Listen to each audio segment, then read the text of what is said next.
Oferecimento. Entre nesse movimento e se surpreenda com o nosso jeito móvel de te entender.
Amigo Leonei, quanto tempo! Quanto tempo, meu amado? Tempos ainda de Amapá, né? Exatamente. Uau! Long time ago. É verdade, cara. E agora a gente está em cidades diferentes, né? Eu também. Estou em Santarém agora, no Pará, e você um pouquinho só mais longe. Só um pouquinho, bem ali, depois do Bailique. Bem depois, virando o oceano todinho. Pega a boca do oceano, vai atravessando, você chega. Vai embora, é só nadar um pouco na costa do Boto que você chega lá. Eu quero apresentar aqui o Leonei, né, para vocês que estão entrando aí na live. O Leonei é um amigo muito querido, como a gente está falando do tempo lá que a gente morava no Amapá. Naquele período que eu conheci o Leonei, a gente teve a oportunidade de caminhar junto um tempo, alguns eventos, embora de congregações diferentes, né? Mas o Leonei era o diretor da base de Jocum, não é isso, Leonei? Isso. No Amapá. E a gente teve a oportunidade de ministrar várias vezes juntos, a gente levava ele lá na Igreja da Paz para ministrar para a gente. Tinha o evento Vento Norte, lembra disso? Vento Norte, com certeza. Moisés Baus aí, companhia. Moisés, queridão, né? Que cara sensacional, né? Não, aquele Moisés ali não tem igual não, moço. Os programas de rádio, né? Demais, demais. Só coisa boa. E, Leonei, eu queria que você mesmo dissesse para a gente, e para quem já está entrando aí, aonde você está. A gente ficou brincando, mas a gente não falou onde você está, embora tenha um spoiler lá no post, né? O pessoal está já sacando onde você está, mas é bom você falar e quanto tempo você chegou nessa terra abençoada. Sim. E desafiadora, eu creio, né? Muito desafiador. É igual Canaã, quando Josué chegou lá, cheio de gigantes. Mas a gente está aqui, né? Nós estamos na província de Guangdong, no sul da China, aqui na fronteira com Macau e Hong Kong, na cidade de Guangzhou. Guangzhou é a capital de Guangdong, né? É uma cidade aqui com em torno de 20 milhões, 22 milhões de habitantes, se contar a área metropolitana. Uau! Maior que São Paulo, para ter uma ideia. É maior que São Paulo, é. E é a terceira maior cidade na China, tem as maiores. Tem Beijing, que é a capital, né, que tem muito mais. Tem Shanghai também, que é uma cidade que tem muito mais habitantes. E a terceira em número de habitantes é Guangzhou. E eu queria que você falasse um pouco para a gente sobre esse teu chamado, né, de estar na China. Sim. Como surgiu, quando Deus despertou você para isso e o processo, depois a gente vai conversando. Belezura. Bom, antes de mais nada, eu quero dizer que nós temos um livro escrito, né, chamado Do Rio Jacarezinho para as Nações, que é justamente contando essa história. Eu sou garoto ribeirinho, né? Eu sou marajoara, nasci aí no arquipélago do Marajó, nasci nessa região aí, né, amazônica, né? Sou de origem realmente ribeirinha, nasci lá no meio da mata de Parteira. A gente mudou para Macapá quando eu tinha mais ou menos 5 anos de idade, né? E me converti aos 14 anos, quando eu estava na adolescência, numa crise terrível de rebelião e perdidaço. E aí começou a minha jornada com Deus. Logo no início da minha caminhada com Deus, eu senti muito forte um chamado para o ministério, né? Eu não tinha dúvida de que Deus tinha alguma coisa comigo com relação ao ministério. E dentro do contexto ministerial, eu senti um chamado específico para missões. E quando eu tinha aí 20 anos de idade, finalmente eu tive a oportunidade de fazer a minha escola de missões lá em Minas Gerais. E nessa escola de missões, na época eu estava com um desejo muito forte de ir para a África, né? Meu coração estava queimando pela África, tudo era África, tudo era África. Eu comprava tudo sobre África e tal. Nunca pensei em Ásia, nunca pensei em China, nada, nada, nada. Mas nessa escola, Deus me direcionou, né? Quase que forçadamente, porque eu não queria, mas Deus me direcionou, me mostrando que, na verdade, Ele queria que eu focasse na Ásia e de maneira especial nessa nação.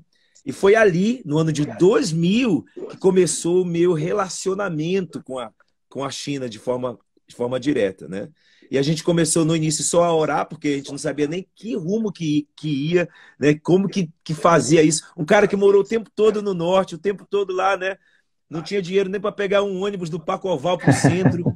Aí, como é que eu ia me imaginar indo para um lugar tão distante, com uma cultura completamente diferente, língua então nem se fala, mas Deus tem os seus meios. E então, não foram 20, mas 19 anos depois, a coisa foi se desenrolando de uma tal forma que aqui estamos, né?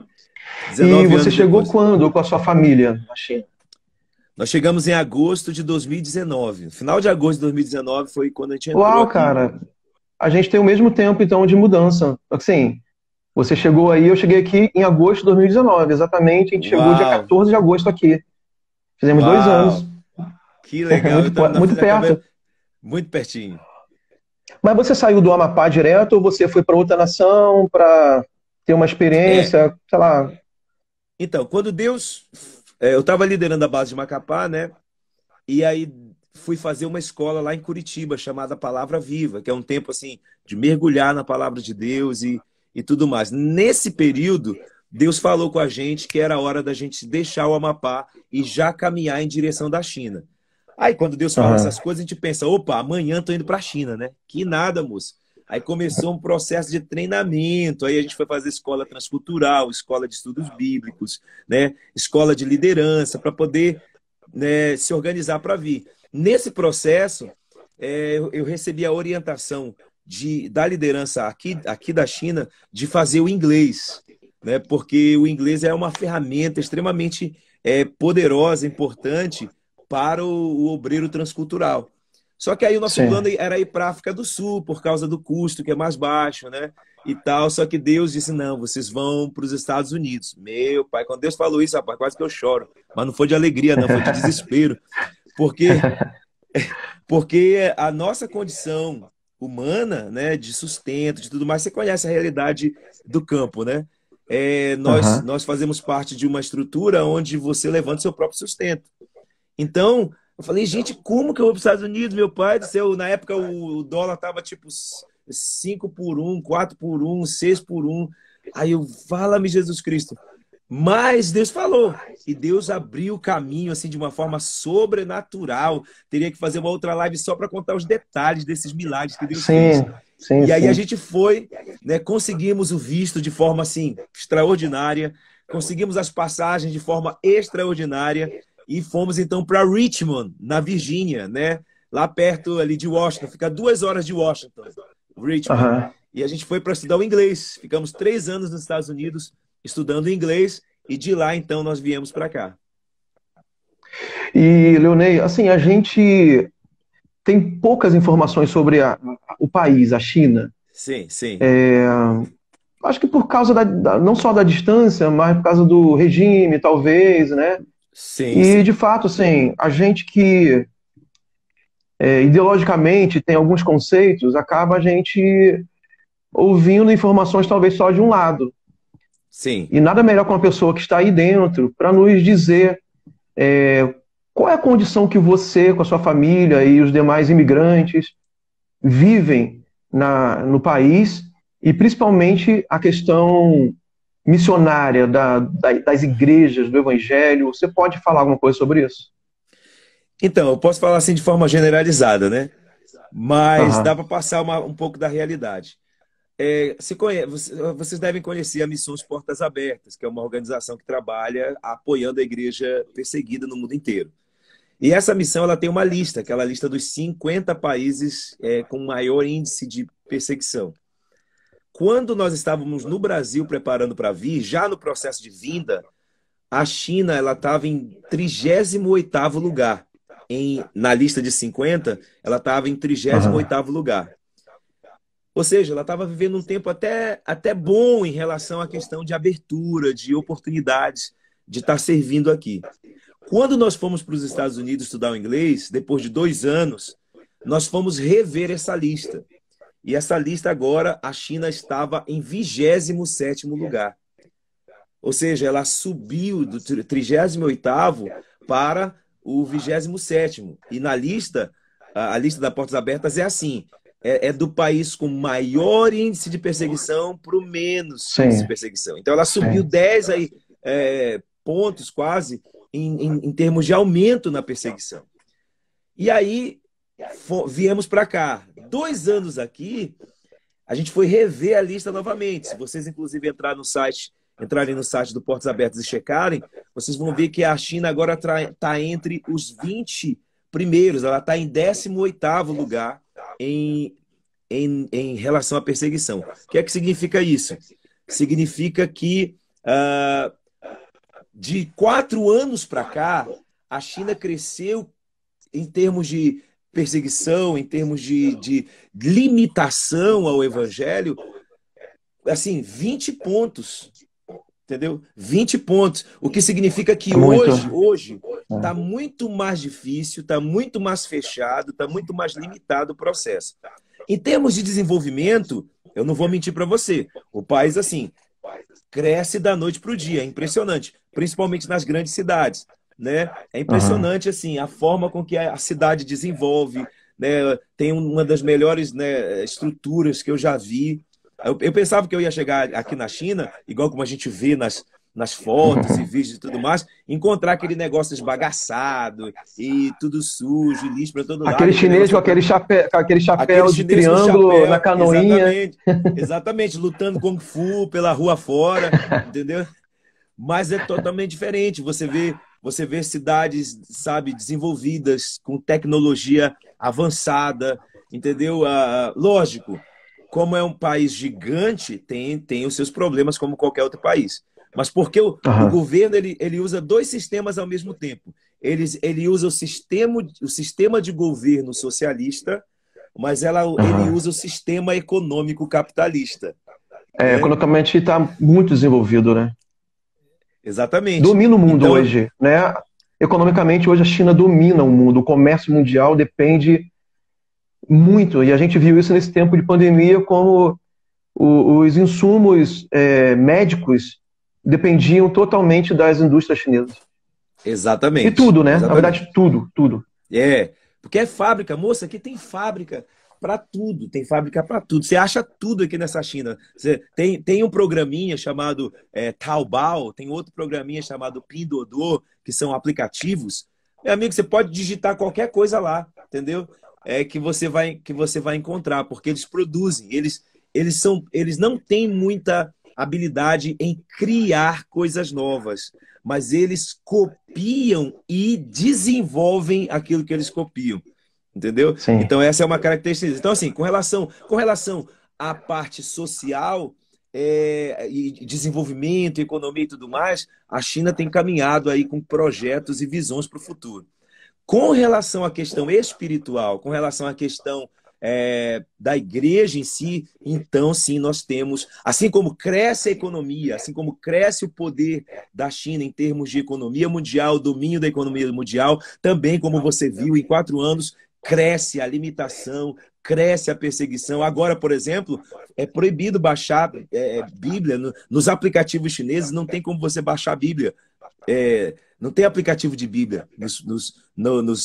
Inclusive, a Apple, aqui na China, o meu ID da Apple é dos Estados Unidos. Então, eu ainda tenho como baixar a Bíblia, baixar estudo bíblico pelos aplicativos da Apple. A Apple, dentro da China, bloqueou o acesso a esses recursos. entendeu? Então, para você conseguir uma Bíblia aqui, você tem que ser assim, vamos dizer, tem que dar um jeitinho, tem que ir por aqueles meios underground, entendeu? E a Bíblia impressa nem se fala então, né? Nós temos ainda a Bíblia impressa, só que eles têm uma versão da Bíblia que eles liberam para compra, que é uma que já foi meio que manipulada assim. Mas para quem Ah, pensa que é proibido, por exemplo, ter uma Bíblia, não é, ainda não é proibido ter Bíblia, ainda não é proibido. Por exemplo, a gente está com um projeto aqui que é de dar Bíblias de presente. A gente não pode, aqui é proibido você pregar no público, é proibido, por exemplo, eu ir para a praça fazer um evangelismo, é proibido eu sair na rua para distribuir folheto, é proibido eu fazer um culto ao ar livre, é proibido eu fazer, né, qualquer coisa que seja pública. Mas certo. não é proibido, por exemplo, o evangelismo pessoal. Não é proibido eu chegar para uma pessoa e falar de Jesus para ela, ou oferecer uma Bíblia para ela, entendeu? Lógico, eu tenho que primeiro construir uma amizade, porque se ela se sentir ofendida, ela pode me denunciar. Entendi. Entendi. Com muito cuidado, então. E É, templos, as cidades têm templos cristãos, católicos, evangélicos? olha, algumas têm ainda como um resquício dos governos passados, onde era livre fazer isso, né? Ó, só para você ter uma ideia, aqui Guangzhou é a terceira maior cidade da nação. São 20 milhões de habitantes, certo? Não tem uma igreja católica que é da época quase que, né, tipo assim, da época da imigração de estrangeiros e tudo mais, que construíram essa igreja. Então, é uma igreja histórica, tipo aqueles templos lá da Sim. Europa. Mas, por exemplo, como no Brasil, como nos Estados Unidos, que você vai em qualquer lugar, você vê os templos e tudo. Até porque aqui nos Estados Unidos não pode ter propriedade. Aqui nos Estados Unidos. Aqui na China não pode ter propriedade privada. A terra Aham. pertence ao governo, tudo pertence ao governo. Então, por exemplo, não tem como uma igreja comprar uma terra, comprar um espaço e construir um templo e dizer é nosso. Não tem, não tem. Entendeu? Então, a maior igreja, para você ter uma ideia, aqui da cidade, que é uma igreja internacional, ela não tem 200 pessoas, talvez 250 pessoas. E é uma cidade com mais de 20 milhões de habitantes. O que tem muito aqui são as igrejas caseiras, são as igrejas Sim. underground, né? Aí tem, meu, aí tem assim, igual coelho, tem milhares, mas você nem vê, porque elas são todas, né, escondidas. Então você não vai andar pela rua e ver templo. Você vai ver templo dos deuses da mitologia chinesa, né? Porque como faz parte, vamos dizer assim, da cultura, eles preservam como algo histórico, né? Cultural. Cultural. Mas igreja cristã mesmo é até proibido colocar aquela cruz lá na entrada e tudo mais. Então, a realidade hoje aí é muito parecida com a igreja de Atos dos Apóstolos, a igreja neotestamentária, né? Que Com sofria certeza. perseguição, mas crescia por esse modo de reunir nas casas e sem muita alarde, mas e mesmo assim crescia, né? E mesmo assim Exatamente. crescia. É uma das É igrejas que mais incrível. cresce no mundo. Pois é, eu já vi essa pesquisa. Eu já vi essa pesquisa. Onde abundou o pecado, ou a gente podia substituir por qualquer outra palavra, superabunda a graça, né? Exatamente. E A é perseguição acaba incrível a gerando, de igreja certa de forma, Jesus. compromisso. Eu acho que nós aqui no Brasil estamos. Você deve acompanhar aí de fora mesmo, né? Estamos vivendo tempos muito nebulosos no Brasil, nessa questão política e ideológica, né? Sim, E sim, tem temos muita gente acompanhado. que acha, né, que aqui no Brasil é uma teoria da conspiração. Hum, Porém, nesse último ano, né, que a gente teve a pandemia, a gente viu já assim alguns ensaios sociais, né, de fechar a igreja. A gente descobriu exatamente. que um prefeito fecha a igreja, juiz de primeira instância fecha a igreja, qualquer um fecha a igreja no Brasil hoje. Só precisa de um pequeno pretexto. Exatamente. E, e tem muitos cristãos que ainda não se despertaram, mesmo depois disso, né, de aproveitar ainda a liberdade que nós temos, mesmo correndo risco, porque ano que vem tem uma eleição que aqui no Brasil está muito esquisito, o negócio político Sim, aqui. E o outro lado, né, que não está no poder hoje, que saiu e quer voltar, o plano de governo é muito claro deles, né? Sim. Cerceamento da mídia, regulação das mídias sociais, e a gente sabe o que vai dar nisso, né? Se isso acontecer. E tem crente que acha que, por exemplo, que a igreja em células não funciona, né? Cara, olha a realidade que estão vivendo Olha, aí. É desse jeito, exatamente, né? exatamente. Na verdade, eu queria até aproveitar para dizer que para quem é plantador de igreja ou para quem pensa só na igreja como essa questão da reunião geral, né, do grupo maior, não funciona aqui na China. Não na realidade atual, de jeito nenhum, de jeito nenhum.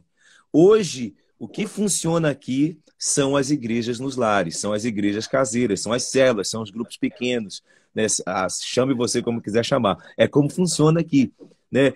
Tem igrejas aqui que tem 200 mil membros, todos Uau! divididos em pequenos grupos. Eles nunca se reúnem Aham. todos, porque é proibido. Não existe um lugar que eles possam ir e ficar reunidos, fazer um culto, né? Uma grande concentração, lotar um estádio, né?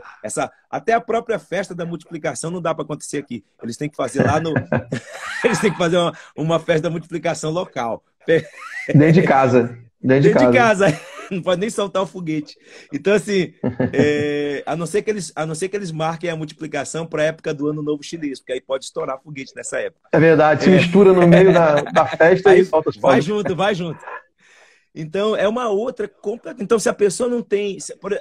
O próprio Po Yong-cho, se você estudar a biografia de Po Yong-cho, que morreu esses dias atrás, né, um grande líder mundial aí da igreja, quando perguntaram para ele por que ele criou os grupos pequenos, né, na época, ele criou os grupos pequenos lá na igreja justamente porque ele temia que pudesse acontecer no futuro uma invasão da Coreia do Norte na Coreia do Sul, e aí fosse tomado tudo, e ele sabia que a primeira coisa que eles iam fazer era destruir a questão da igreja como uma comunidade maior.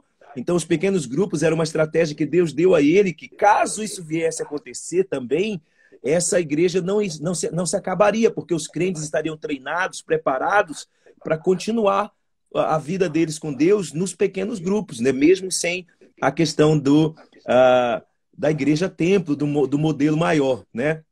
Que é lógico, se você perguntar para um chinês se ele gostaria de algum dia reunir numa igreja assim com todos os irmãos juntos para fazer uma grande celebração ao Senhor, meu Deus do céu, é o maior sonho do coração deles, é o maior desejo do coração deles, né?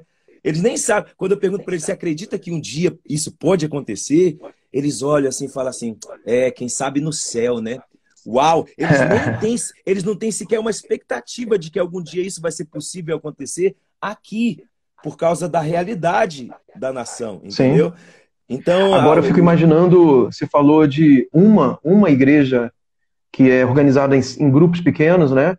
Que tem 200 mil pessoas, né? Em média, sim, né? E outras devem ter também muitas igrejas grandes também. sim, Imagina quando isso acontecer, né? Que Deus intervir na história da China isso. e a igreja emergir, Meu Deus. o que vai acontecer? É multidões, moço, é multidões. Vai ter que pegar os estádios para fazer. Eu me lembro que na Etiópia, se eu não me engano, eu estava estudando sobre esse movimento, né? Houve uma época em que a Etiópia estava assim, com 5 mil cristãos na época, aí veio um governo ditador e tomou o controle, né? E aí, por mais de 10 anos, aquele governo esteve ali no controle, acabou com as igrejas, destruiu tudo, queimou tudo, prendeu os líderes da igreja, pegou os missionários, mandou todos os missionários embora, entendeu? Prendeu os líderes, mandou os missionários embora e destruiu os templos. Aí o governo pensou, acabamos com a igreja. 10 anos depois, o governo caiu. Caiu o governo. E aí, o novo governo, que era um governo mais aberto, republicano e tal, democrático, resolveu dar liberdade novamente aos cristãos de se reunirem, construir igrejas e tudo mais. Então, ele mandou fazer um censo para descobrir quantos cristãos ainda existiam depois de todos aqueles anos de impossibilidade. E eles descobriram que haviam 55 mil cristãos depois Uau! daqueles 10 anos, né? Ou seja, aí a pergunta que surgiu foi como, sem igreja, sem pastores, assim, os pastores nomeados, Sim, né, os líderes ordenados, principais. yes, sem missionários, porque missionários foram retirados, sem permissão para se reunir, sem nada, as igrejas pequenas, as igrejas nos lares, os líderes leigos, né, como a gente costuma chamar, tomaram suas posições. Então, é essa a realidade. Imagine como quando uma China dessa, moça, se levantar. Olha, só para você ter uma ideia, pastor Luciano, mesmo em meio a todas essas limitações que a China vive hoje, eles têm um projeto até 2030 de treinar 200 mil missionários chineses e espalhar pelo mundo. Gente, Uau, uau. é loucura demais. Eles assinaram um documento em 2015 para que até 2030, em 15 anos, as convenções das igrejas chinesas, inclusive as igrejas nos lares, levantem obreiros para a seara interna e externa, 200 mil. A palavra deles foi a seguinte: em 200 anos, o mundo enviou 200 mil missionários para a China. Agora chegou a nossa vez de pagar a conta. Uau, isso é poderoso. E é interessante que esse avanço econômico e cultural também que a China tem levado para fora vai Sim. possibilitar recursos para que essa igreja faça isso. Por quê? Exatamente. Porque como a igreja não está fechada do templo, os cristãos estão no mercado. Exato. Né? Estão prosperando de alguma forma, estão trabalhando, estão crescendo junto com a nação.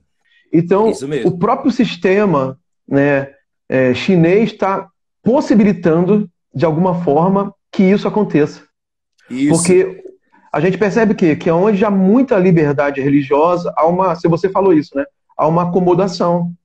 Muitas vezes, igual aquela canção, né, que foi traduzida para português, a igreja que dorme na luz. Né? Isso. Tá tudo bem. Pô, tá tranquilo, né? Tá de boa. Tá igual o carioca fala, tega na manteiga. Tega na manteiga. Não. Coisa de boa na lagoa. Mas é isso mesmo.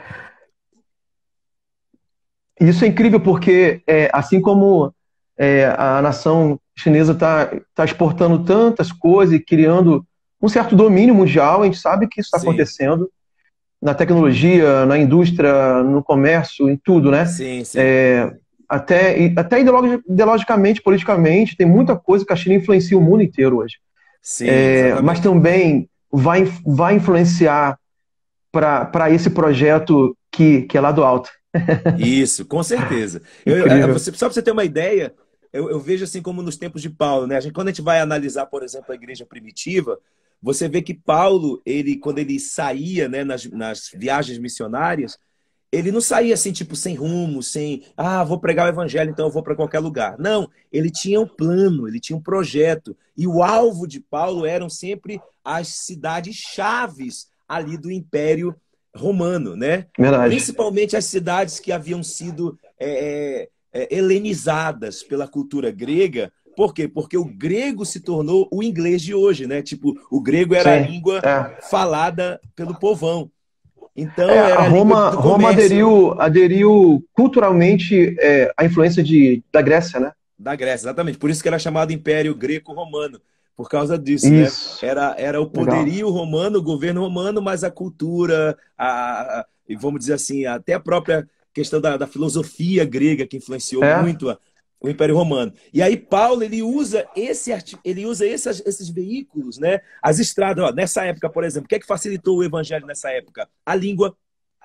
As estradas, que foi o Império Romano quem desbravou essas coisas de ruas, de estradas pavimentadas, né? E de acesso a uma cidade a outra, os portos marítimos. Então, o desenvolvimento do Império Romano deu a Paulo toda a plataforma que ele precisava para o evangelho ser exposto para aquela geração. E ele sabia que, por exemplo, Corinto, por exemplo, era uma cidade portuária que ligava, né, o Mar Egeu ali, as duas partes do Mar Egeu, e ele estabeleceu uma igreja ali em Corinto, porque ali, como era um porto marítimo, que passavam todos os navios mercantes, os navios paravam ali para reabastecer, para distribuir alimentação, era dali que saíam suprimentos para toda aquela parte do império. Então, dali, o pessoal vinha, ouvia o evangelho e dali já levava o evangelho para para suas regiões, entendeu? Então, aqui na China, por exemplo, a China está se tornando esse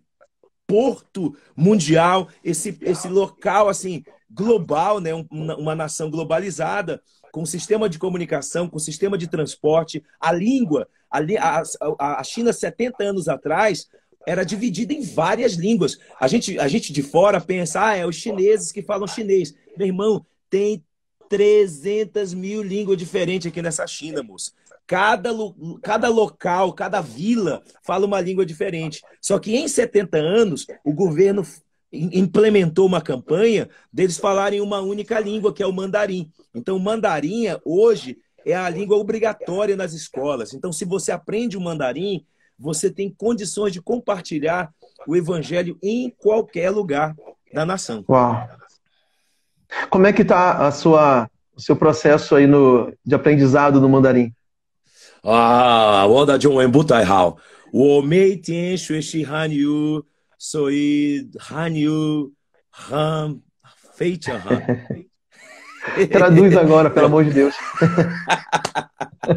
Falei que o meu chinês não é muito bom, não. Todo dia a gente estuda chinês e é uma língua muito difícil de aprender, mas nós estamos aí, estudando firme. Poxa, cara, mas você já está aí avançado aí, já está legal. Hein? Leonei, você está atuando profissionalmente, né? Como é que está você, a sua esposa? Como é que vocês estão? Como é que vocês chegaram, né? E estão envolvidos na sociedade aí? Esse é um outro desafio, porque assim, a China, ela já foi muito mais aberta para estrangeiro. Podia vir qualquer pessoa para fazer qualquer coisa, né? Só que agora, por causa de todas essas restrições, e aí o Covid, a pandemia veio para ajudar nesse processo, assim, vamos dizer assim, de crivar os estrangeiros na nação. Menino, muita gente, olha, a maioria dos estrangeiros que estavam aqui na China foi embora. Uns para fugir do vírus, outros porque perderam o visto, perderam o trabalho nesse tempo. Então, hoje, para você vir para a China tem que ver em você um alto potencial de investimento. Então, se você quer abrir uma empresa, ou se você é graduado em alguma área específica que a China precisa, então você é bem-vindo. Mas se você é uma pessoa... Isso é parecido com uma política americana do Green Card, né? Se você entra nos Estados Unidos como uma especialidade especial, ou se você tem investimento para dentro do país, fica mais fácil o Green Card. Então, é parecido um pouco por esse lado, né? Exatamente. Aí eles chamam de investimento nos talentos. Então, se a China precisa de você, então ela abre as portas para você. Se ela não precisa de você, ela te manda embora, né? Então, assim, no nosso caso, a gente, por exemplo, a minha formação é pedagogia, é educação. Então, não tem muito espaço porque a educação chinesa é bem fechada, é eles lá, entendeu? A gente conseguiu algumas oportunidades aqui, porque como nós estudamos o inglês nos Estados Unidos, então o inglês é uma ferramenta poderosa para estar aqui. Porém, como a minha formação acadêmica não é o inglês, eu tenho o curso de inglês, mas eu não tenho um diploma universitário de inglês. Então eu pude usar para trabalhar durante o ano numa escola, né? Foi possível, mas como eu não tenho diploma, eu não tenho como tirar um visto apropriado para isso. O que está acontecendo aqui por isso que a gente está nessa luta com visto até agora. Eu vim com visto de turista primeiro, depois mudamos para o visto estudante, porque eu fui para a universidade começar a estudar o mandarim. Depois o meu filho, o Benjamin, e a Yasmin, a minha filha, foram estudar numa escola chinesa, então essa escola chinesa proveu para eles o visto de estudante, que cobre toda a família, né? Depois a gente tentou abrir uma empresa, né? A gente tentou abrir uma empresa para, através da empresa, conseguir o visto, uma empresa de consultoria, né, em importação, mas, infelizmente, no último momento, o nosso visto pela empresa foi negado. Foi negado. Eles falaram que a empresa não cumpriu, ou então não coube dentro dos requerimentos pedidos pelo governo. Então, eles foram lá e cancelaram, negaram o nosso visto de trabalho pela empresa. Resultando de que nós estamos voltando novamente agora para a escola do Benjamin, para a escola poder prover para nós o visto, até a gente ter aí uma outra ideia do que fazer. Até a reunião na casa, que é essa igreja nos lares que a gente chama, né, o grupo pequeno, a célula, até isso é proibido de forma oficial é proibido. O governo sabe que existe, não liga muito, porque não faz muito alarde, entendeu? Na cabeça do governo, se você é pequeno, você é fraco. Então, só que, por exemplo, se um vizinho aqui, ele sabe que está tendo reunião na minha casa, religiosa, eles chamam de atividade religiosa ilegal, eles podem receber de 5 a 8 mil reais só para ligar para a polícia e dizer, Denunciar. olha, está tendo uma reunião religiosa aqui no apartamento do lado. E aí a polícia vem, meu amigo. E aí, se tiver estrangeiro, manda embora. Se tiver chinês, é multado com multa pesada mesmo, e o grupo se dissipa. Tanto que os grupos nos lares, eles ficam mudando de um lugar para outro o tempo todo. As redes sociais são controladas pelo governo.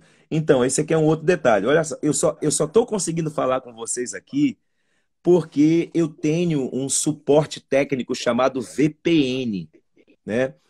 O VPN, ele quem te dá permissão para você acessar sites ou redes sociais de fora da China. Por exemplo, Facebook, WhatsApp, Instagram. Só é possível acessar essas redes por causa do VPN.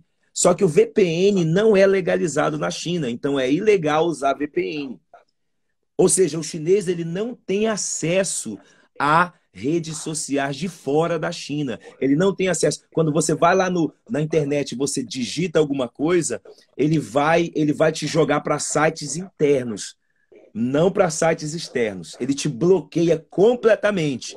A única maneira de você conseguir acessar alguma coisa é pelo VPN. E ainda assim, você pode com certeza estar sendo monitorado. Olha, só para você ter uma ideia, pastor Luciano, 1/3 do PIB da China é para segurança de monitoramento, é para observação. Eita. 1/3 do PIB. Aí você imagina o PIB da China, né? Sim. Então é muito controle social, né? É muito controle social. E o TikTok? O TikTok é também só para os usuários chineses ou é um TikTok só para o mundo inteiro e os chineses têm acesso aos conteúdos, por exemplo, que os brasileiros produzem no TikTok? Então, tem o TikTok chinês e tem o TikTok internacional. Os chineses têm acesso ao TikTok chinês, que tem o seu material supervisionado e aprovado ou não pelo governo. Entendeu? Então, esse TikTok que você usa aí, por exemplo, que você vê aí, que você assiste aí, eles não têm acesso. Eles têm acesso a um TikTok interno. Por exemplo, se eu abrir um TikTok aqui na China e eu colocar você e tentar abrir um vídeo seu aqui, a não ser que eu tenha VPN, eu vou tentar abrir o vídeo e aí vai aparecer lá. Material não apropriado. Entendi. Eu quero abrir um parênteses aqui, não é nem espaço para fazer isso talvez, mas eu acho importante alertar. Isso que o Leonês está falando, respondendo sobre esse controle das redes sociais, é o que estava no programa de governo em 2018 do Partido dos Trabalhadores, que o candidato era o Haddad. Isso estava claro, não é uma invenção nossa, é só você buscar o plano de governo da época de 2018 do Partido dos Trabalhadores, está escrito lá do controle da mídia. E o possível candidato para 2022, o Lula, Luiz Inácio Lula da Silva, tem repetido isso publicamente. Eu estou falando aqui, não estou inventando, é o que está sendo falado publicamente, não é velado isso, não é escondido mais. Então, de repente você tem algum tipo de simpatia, né, e você tem direito de simpatizar com o que você quiser, escolher o que você quiser, mas não se iluda que essa realidade, que parece tão distante nossa, aqui no Brasil, e que lá na China já acontece, né? E pode acontecer no Brasil de um dia para outro. Com certeza. Somente isso. E esse é o plano. Na verdade, está bem claro que esse é o plano. O plano é fazer da América do Sul a grande base, modelo do socialismo, do comunismo e tudo. Isso é muito claro. Aqui dentro, então, é escrachado. Tanto que o apoio das pessoas aqui eles pintam um quadro terrível do governo conservador, né? E eles pintam um quadro lindo do PT e desses partidos de esquerda. É lógico, entendeu? Se você pegar a bandeira da China, por exemplo, e você pegar ela é vermelha com estrelas amarelas, certo? Aquela estrela grande que tem lá na bandeira da China, que seria a estrela maior, seria assim, a esperança da China. Sabe o que é aquela estrela? É o socialismo, é o comunismo. Entendeu? Eu não sei se vocês lembram da musiquinha. Lula lá, brilha uma estrela. É exatamente isso. A esperança de uma sociedade melhor na cabeça deles é o comunismo, é o socialismo. Então assim, os grandes líderes eles declararam que a última barreira para o sistema se estabelecer de fato é o cristianismo. Muito claramente, entendeu? Então, não é nem Verdade. preciso pensar muito, nem analisar muito. Que saudade, olha, agora eu digo isso aqui do fundo do nosso coração. Que saudade que nós temos de ir num culto, sabe? Com a igreja ali reunida, né? Com o povo adorando a Deus, a gente podendo pular, saltar, gritar, correr, celebrar, entendeu? Que vontade de pregar naquele culto onde você pode dar aquelas rajada, como diz o caboclo, né? Então, assim, a gente não tem isso aqui, cara. É tudo muito, sabe, muito escondido, muito limitado, muito quieto. Ainda assim, a gente sente, nós somos acusados de sermos muito espalhafatosos, né? Mesmo com toda essa descrição. Eu fico imaginando você, né, Exatamente. Leonel, que tinha um ministério muito ativo de Exatamente. pregação, de ministração de louvor, né, de adoração, Exatamente. e convidado para Imagina. viajar e pregar em congressos. Eu fico imaginando, é Nossa, só por são muito dois. amor a Jesus mesmo, né, assim, né? Essa Não, tem que renúncia ser. toda. Tem que ser. Tem que ser. Isso aí, sem dúvida nenhuma. Eu até falo pro pessoal aqui, né? Tem alguns brasileiros aqui, cristãos, que a gente reúne. E às vezes eu falo para eles, gente, a gente não precisava estar passando por isso. Nós não estamos aqui porque nós não temos para onde ir ou nós não temos o que fazer. A gente está aqui por causa de um chamado de Deus mesmo, porque, poxa, tem uma igreja no Brasil que ama a gente, que quer a gente lá, né? E a gente tem liberdade, oportunidade de fazer muita coisa para Deus lá, mas já tem gente fazendo lá e Deus quer a gente fazendo aqui, com todas essas limitações que a gente tem. Tem hora assim, tem hora que dá mais dor. Por isso que eu gravo tanto vídeo, por isso que eu participo de tanta coisa, porque é uma forma assim de eu resgatar essa comunhão que nós temos como brasileiros, né? Muito show. Eu queria que você falasse sobre esse chamado que não é só teu.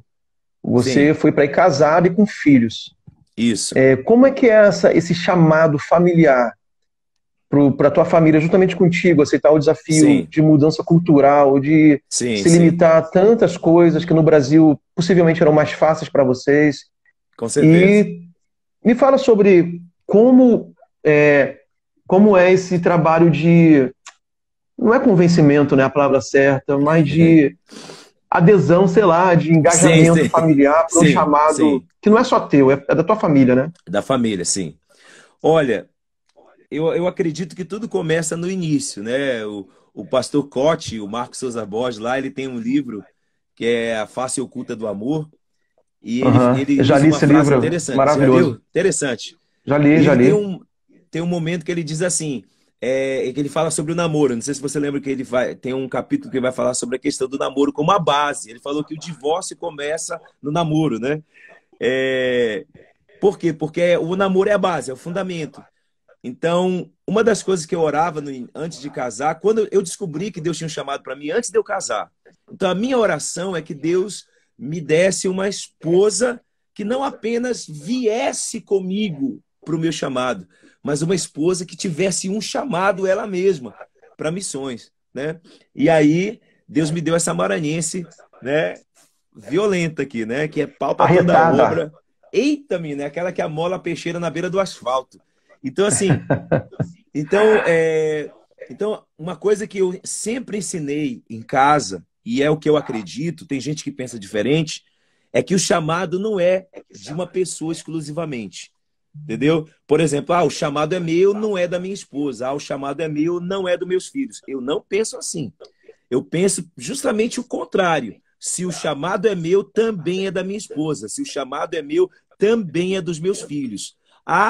Mas eles não têm culpa de Deus ter chamado você. Não é culpa, é privilégio. Aí é um outro processo. Não é culpa, é privilégio. Então, assim, a verdade é que Deus me chamou para ser missionário, e aí Deus me deu o privilégio de ter uma esposa chamada para ser missionária, Então ela tem o privilégio de servir comigo em missões, eu tenho o privilégio de servir com ela em missões. E quando os nossos filhos nasceram, Deus sabia que eles seriam filhos de missionários. Então, automaticamente, eles seriam missionários. Então, nós entendemos o ministério e o chamado como algo da família. Tanto que eu estou preparando os meus filhos para serem missionários. Né? Eu estou treinando eles, eu estou ensinando eles. Quando eles completarem a idade, eu vou mandar eles para fazer a escola de missões deles, os três. Antes de fazer universidade, antes de fazer curso de especialização, eles vão para uma escola de missões ser treinados para ser missionários. Agora, em que área que Deus vai usar eles em missões, aí sim é específico.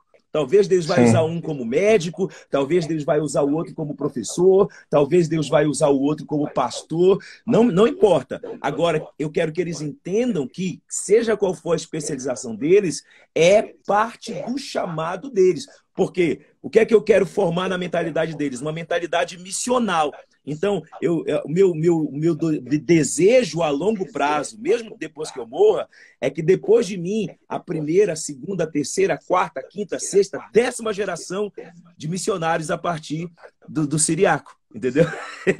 mais ou menos desse nível. Então, eles aderem porque eles entendem que esse é o chamado deles também. Eles participam de tudo. Qualquer decisão que a gente toma em família. Com eles, desde pequenininhos, quando eles ainda estavam aprendendo a falar, a gente orava junto. Filhos, vamos orar para perguntar para Deus se é para a gente estudar inglês nessa cidade. Filhos, vamos orar agora para saber quando que nós temos que ir para esse lugar. E muitas das respostas de Deus nós recebemos da boca deles. Eu não sei se você pode falar. Se você não puder, a gente muda o assunto. Mas você tem um projeto para ir, né? Normalmente um projeto tem início, meio e fim, né? Exato. O teu projeto tem início, meio e fim aí nessa nação? Tem. A gente tem um projeto, a gente chama de projeto físico, né? O projeto humano. A gente tá totalmente aberto para as direções de Deus. Mas o projeto humano é nós servirmos aqui por 10 anos, né? De 2019 a 2029. A gente quer arredondar para 2030, porque, inclusive, é justamente o tempo do projeto que eles têm para levantar aqueles 200 mil obreiros aí para o campo. E a gente quer fazer... Na verdade, nós viemos aqui para a China para fazer parte desse projeto de treinamento, de capacitação de obreiros da igreja chinesa underground para abraçar esse chamado dos 200 mil missionários chineses espalhados pelo mundo, né? Então, nós somos uma gotinha, uma parte pequena dessa visão maior. Isso para você já começou? Você já tem conseguido ministrar e treinar líderes aí dentro? Pois é, isso é outra coisa extraordinária, porque os 2 anos do projeto, os 2 primeiros anos, o alvo dos 2 primeiros anos era a gente se adaptar. Né? Porque como é uma cultura completamente diferente, língua diferente, tudo, cara, é outro planeta.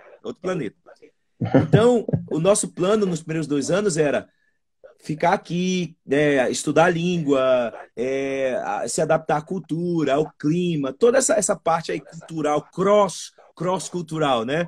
O transcultural. Só que, cara, Deus é extraordinário, porque com o pouco inglês que a gente tinha, aquele broken English, a gente conseguiu, não vou dizer a gente conseguiu, porque eu vou estar tomando uma coisa que pertence a Deus. Deus moveu de uma maneira extraordinária, abrindo portas assim, impressionantes, né?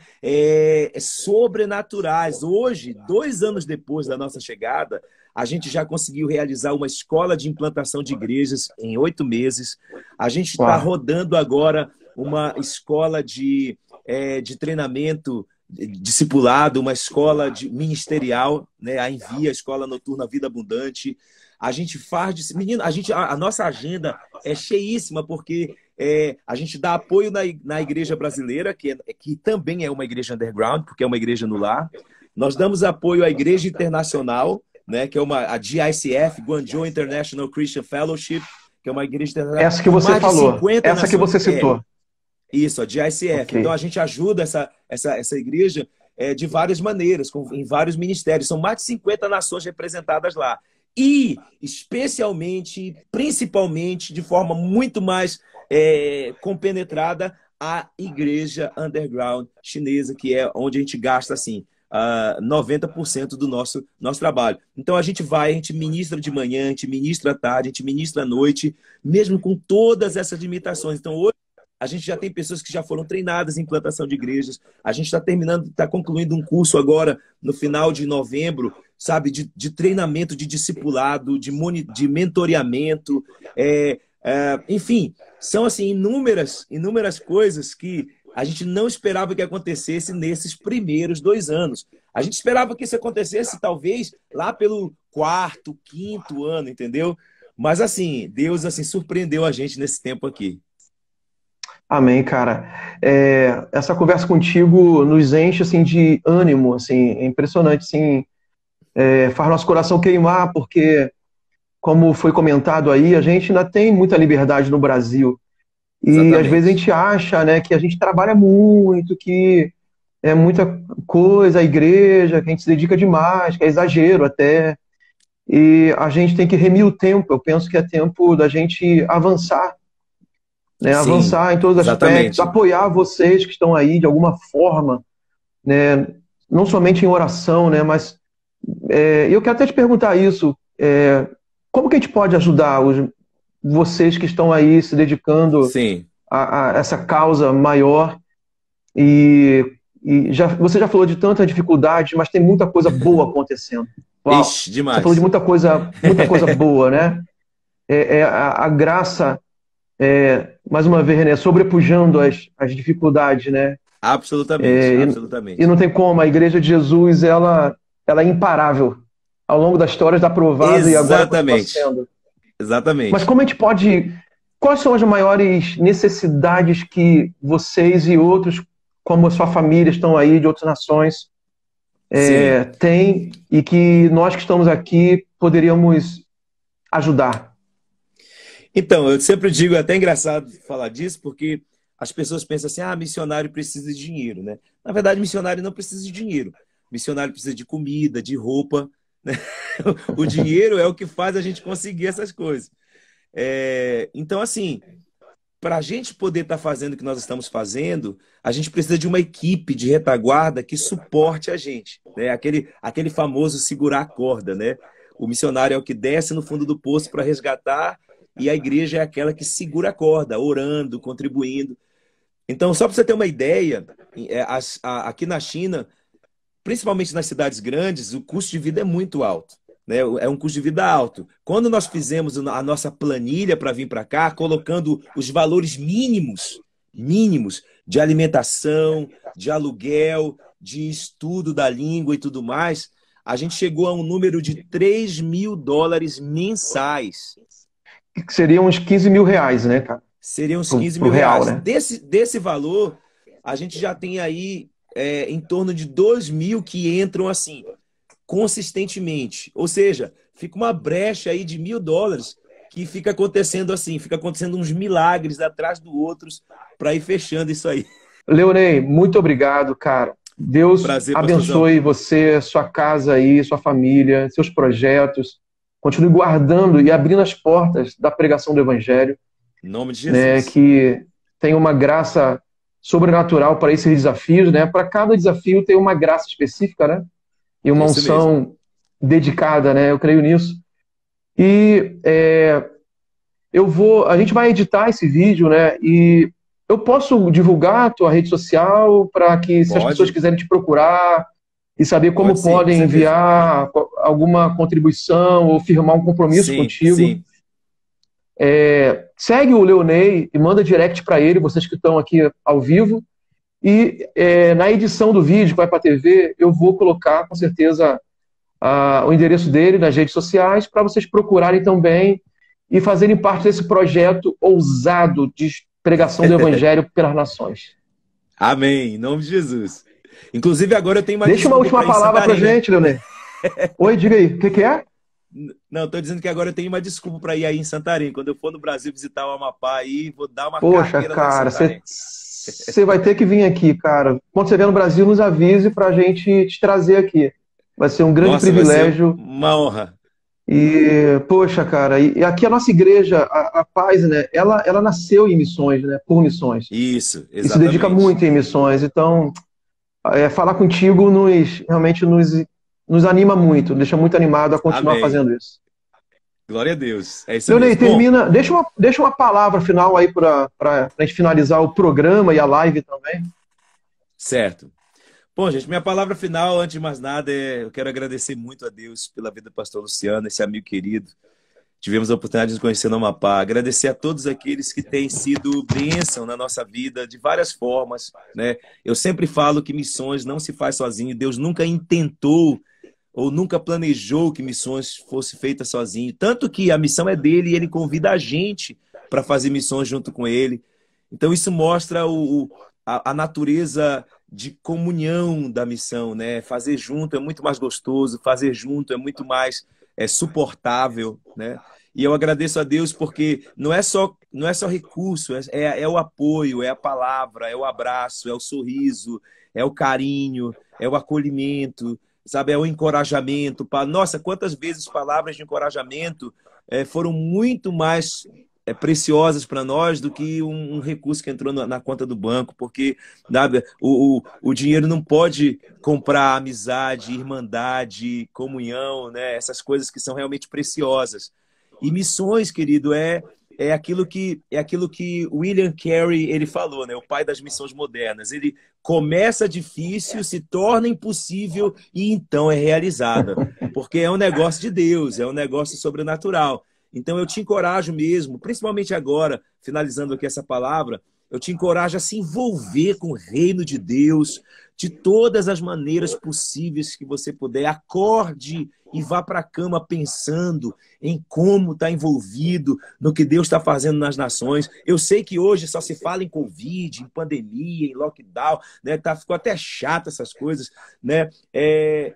Mas eu quero te encorajar a manter o seu coração e a sua mente firme naquilo que é prioridade para Deus, né? Que é expandir o reino de Deus. E você tem uma parte nisso, porque ninguém é inútil no reino de Deus. Deus deu talentos, dons, habilidades e capacidades para todos nós. Então pega aí a sua realidade local e faça a diferença. Ore pelas nações, interceda pelas nações, interceda para que, como disse Paulo, né, escrevendo aos Efésios, ore para que no abrir e fechar da nossa boca, de nós que estamos aqui na linha de frente, vamos dizer assim, seja proclamada com ousadia a mensagem do Evangelho. Muito obrigado, Deus abençoe vocês, fiquem todos na paz do Senhor. Zai Jian! Olha aí, termina com mandarim. Pessoal, nós estamos finalizando essa live e também o programa ANW, Amazônia News Weekend, na TV Amazônia, Canal 7 aqui em Santarém. E até o nosso próximo encontro e que essas palavras possam entrar no seu coração e façam diferença na sua vida. E até o nosso próximo encontro. Deus abençoe a todos.